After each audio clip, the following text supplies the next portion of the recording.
आज हम लोग बात करने जा रहे हैं सीनियर सेकेंडरी के जो प्रीवियस ईयर के क्वेश्चंस पेपर है उसको हम सॉल्व करने जा रहे हैं, राइट। उसके एक्सप्लेन करके उसको मैं आपको बताने जा रहा हूँ। और ये जो क्वेश्चंस मैं बताने जा रहा हूँ ये पैसिव वॉइस का भी है और प्लस आपके टेंस का भी है। तो मैं बता दूं कि वर्ब के जो होते हैं दो फॉर्म होते हैं, राइट। जब पूछता है कि अप्रोप्रिएट फॉर्म भरिए या सुटेबल फॉर्म भरिए, इसका मतलब ये नहीं होता कि केवल टेंस का आपको ये करना है। हो सकता है कि उसमें आपके दोनों फॉर्म की बात किया हो, एक तो एक्टिव फॉर्म की वर्ब की या पैसिव फॉर्म की वर्ब की, या डायरेक्टली दे देता है उसमें कि आप जो है फिलअप कीजिए पैसिव फॉर्म के साथ में, पैसिव फॉर्म ऑफ वर्ब्स। तो वहाँ तो हमें ज्ञात हो जाता है कि वहाँ पे केवल पैसिव वॉइस का ही है। लेकिन जहाँ पे सुटेबल या अप्रोप्रिएट फॉर्म की बात करें, इसका मतलब ये है कि चाहे एक्टिव फॉर्म हो या पैसिव फॉर्म हो। एक्टिव फॉर्म कहने का मतलब है टेंस की हम बात कर रहे हैं, और पैसिव फॉर्म कहने की बात है कि वॉइस की बात कर रहे हैं यहाँ पे डायरेक्टली, राइट। तो ये चीज़ हमें समझना है। चलिए शुरू करते हैं। ये जो मैंने लिया हुआ है NIOS का सीनियर सेकेंडरी का, ये जैन से फेब 2021 का पेपर में से लिया गया है। क्वेश्चन नंबर 9 है जो आपकी स्क्रीन पे दिख रहा है, राइट। सो ये अतुल का बर्थडे यहाँ पे लिखा हुआ है, अतुल्स बर्थडे से लेकर के बाय हिज आंट तक। तो चलिए पहले हम इसको सॉल्व करते हैं। तो अतुल्स बर्थडे, उसके बाद क्या आएगा आप ऊपर देख रहे होंगे, अप्रोप्रिएट पैसिव फॉर्म दे दिया है। तो यहाँ क्लियर डायरेक्शन है कि पैसिव फॉर्म ही बनाना है। तो यहाँ पे हो जाएगा वॉज सेलिब्रेटेड। अब आप ये कहेंगे वॉज सेलिब्रेटेड क्यों होगा, तो मैंने शुरू में ही बताया था कि आपको जो पैराग्राफ है उसको समझना है कि किस टाइम में बात कही गई है। अगर कोई कहानी हो जैसे कि टेंस में बताया है तो उसमें आपको सेकेंड फॉर्म का ज़्यादा यूज़ होता है, और अगर कोई वॉइस हो तो वहाँ पे वॉज या वर प्लस थर्ड फॉर्म का यूज़ किया जाता है। ये आपको ध्यान में रखनी है और इसके लिए प्रैक्टिस की ज़रूरत होती है, राइट। आप वीडियोस को देखिए, समझने की कोशिश कीजिए, और जो एक्सप्लेन कर रहा हूँ उसको भी समझने की कोशिश कीजिए। तो आई होप कि आप अच्छे तरीके से समझ पाएंगे, राइट। आगे हम चलते हैं। ओके, सो यहाँ पे हमने कैसे पता लगाया कि एक इंसिडेंट के बारे में बात की गई है, एक कहानी के बारे में बात की गई है, क्या है ये। तो हम यहाँ पे देखते हैं, आप देखिए येस्टरडे लिखा हुआ है। इसका मतलब कि हम पास्ट के बारे में बात कर रहे हैं। और कुछ ऐसा है नहीं, और कुछ ऐसा नहीं है जो इंडिकेट कर रहा हो। लेकिन हम देख रहे हैं कि येस्टरडे एक ऐसा वर्ड है फर्स्ट सेंटेंस में जो बता रहा है कि पास्ट टेंस में है, और जो सेंटेंसेस है वो भी इसी से कनेक्टेड है जो कि पास्ट में ही समाप्त हो जाते हैं। तो इससे पता लगता है कि पूरा ये पैराग्राफ ही पास्ट में आपका है। तो जब भी टाइम का पता करना हो कि किस टाइम में बात की गई है, तो उसके लिए एक तो होता है कि एडवर्ब की सहायता से, एडवर्ब ऑफ टाइम या एडवर्ब ऑफ फ्रीक्वेंसी, ड्यूरेशन या टेंस मार्कर जो हेल्पिंग वर्ब्स होते हैं उनकी सहायता से हम पता लगा लेते हैं कि ये इसका टाइम क्या होगा, मतलब किस टाइम की बात की गई है, पास्ट, प्रेजेंट और फ्यूचर की बात की गई है। तो यहाँ पे अतुल्स बर्थडे का वॉज सेलिब्रेटेड हो जाएगा। सेकेंड में many friends and relatives dash invited. So यहाँ पे आपका वर इन्वाइटेड हो जाएगा। आप कहेंगे वर इन्वाइटेड क्यों होगा, WERE वर। तो क्योंकि मेनी फ्रेंड्स और प्लस एंड रिलेटिव्स है, तो जब भी कोई सेंटेंस सब्जेक्ट जो है एंड से जुड़ा हुआ हो और इसका मतलब होता हो एक से अधिक, तो सीधी सी बात है कि हम उसको प्लूरल ही समझेंगे।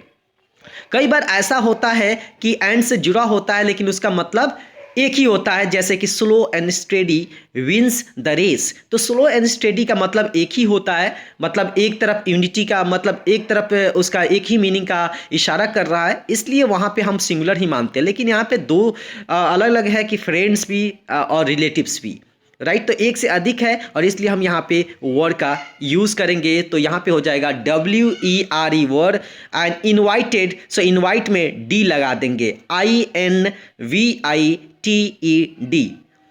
अब आगे चलते हैं। A programme of entertainment was organised by his aunt. तो यहाँ पे भी वॉज ऑर्गेनाइज्ड हो जाएगा, और ऑर्गेनाइज में हम डी लगा देंगे केवल, तो ऑटोमेटिकली वो ऑर्गेनाइज्ड हो जाएगा, यानी थर्ड फॉर्म हो जाएगा।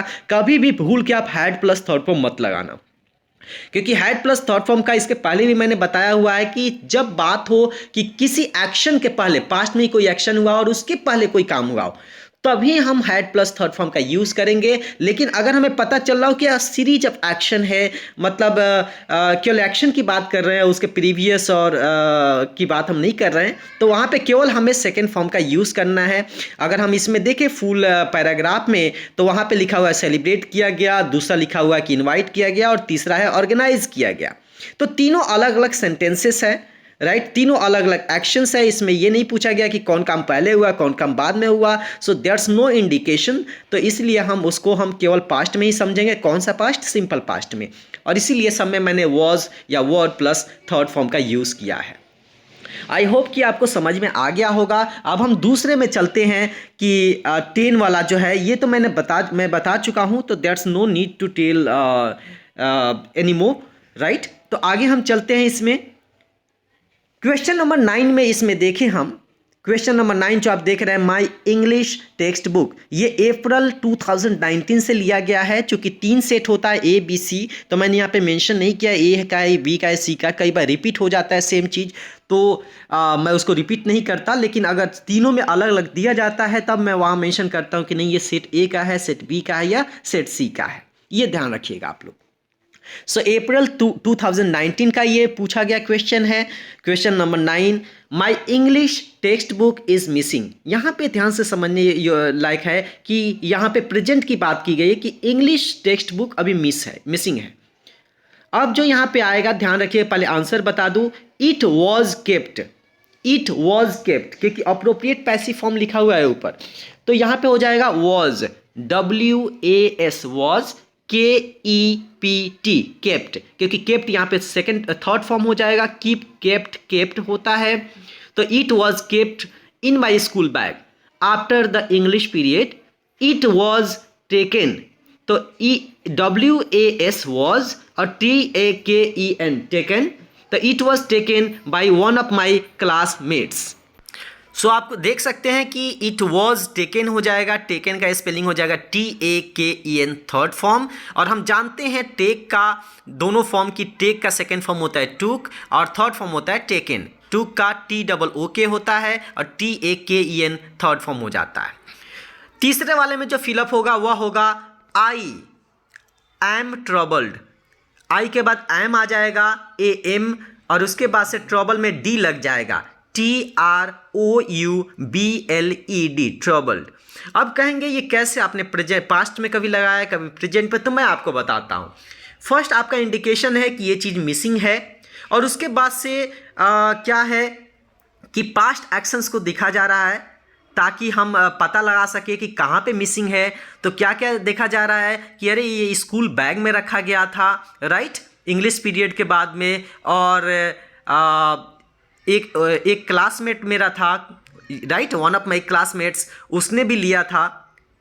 तो ये क्या है ना, इसको देखा जा रहा है कि मिसिंग है तो कहाँ मिसिंग है, राइट। इसको खोजने के लिए पास्ट का सहारा लेना पड़ा है। और फिर वो यहाँ पे कह रहा है आई एम ट्रबल्ड। इसका कहने का मतलब है कि गेस कर रहा है कहीं ऐसा तो नहीं कि मेरे क्लासमेट्स के द्वारा ये ले लिया गया हो, क्योंकि हमेशा मैं उनके द्वारा परेशान किया जाता हूँ, राइट। तो ये प्रेजेंट में, क्योंकि ये परेशान करने का काम अभी भी हो रहा है। तो ये मैंने कैसे पता लगाया, क्योंकि यहाँ पे लिखा है क्वाइट ऑफन, राइट। तो ये अभी सोच रहा है कि क्वाइट ऑफन, यहाँ पे कहने का मतलब यहाँ पे एक गेस हो जाता है कि नहीं ये प्रेजेंट में ही होगा, ठीक है। सो यहाँ पे हम देखते हैं कि प्रेजेंट में स्टार्ट हुआ, पास्ट में इसका देखा गया ये देखने के लिए कि कहाँ पे मिसिंग है, और फिर प्रेजेंट में हम एक तरीके से शक कर रहे हैं, सस्पिशियस हम हैं, राइट। सस्पिशन हम कहीं ना कहीं हम कर रहे हैं किसके ऊपर, क्लासमेट्स के ऊपर, राइट, क्योंकि हमेशा मैं उनके द्वारा ट्रबल किया जाता हूँ, हमेशा उनके द्वारा परेशान किया जाता हूँ, right.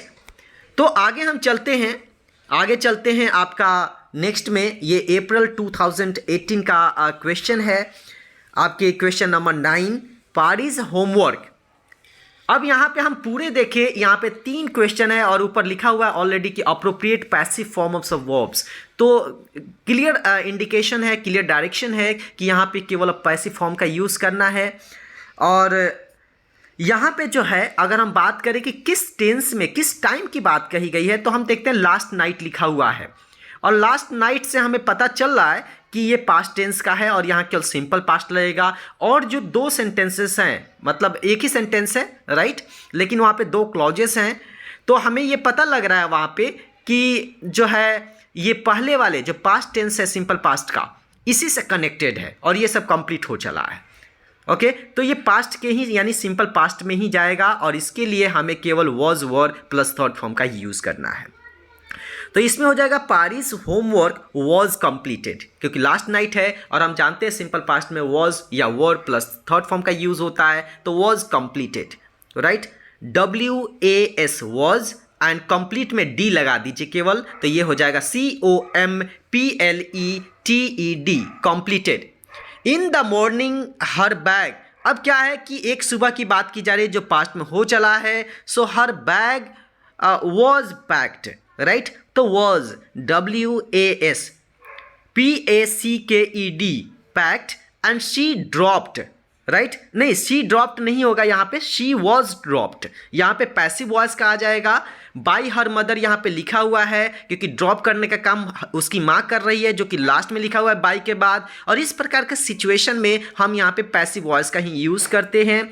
So she was dropped, तो WAS हो जाएगा वॉज एंड DROPPED ड्रॉप्ड, क्योंकि डबल P आ जाएगा। तो आई होप कि आपको ये भी समझ में आ गया होगा। अब हम आगे बात करते हैं अप्रैल 2018 की ही बात करते हैं। यहाँ पे आपका है दूसरा क्वेश्चन पूछा था, ये 4 मार्क्स का है। आप मार्क्स तो देख ही रहे होंगे कितने मार्क्स का है। तो यहाँ पे लिखा है appropriate forms of the verbs, तो यहाँ पे क्लियर इंडिकेशन है, क्लियर इंडिकेशन है कि यहाँ नहीं क्लियर इंडिकेशन नहीं है कि कौन सा मतलब एक्टिव फॉर्म लिखना है या पैसिव फॉर्म लिखना है। ओके, पिछले में हम देख ले कि हमने देखा था appropriate passive form, right. So Pari's homework was completed, okay, was packed, okay, ठीक है, ये तो हो गया।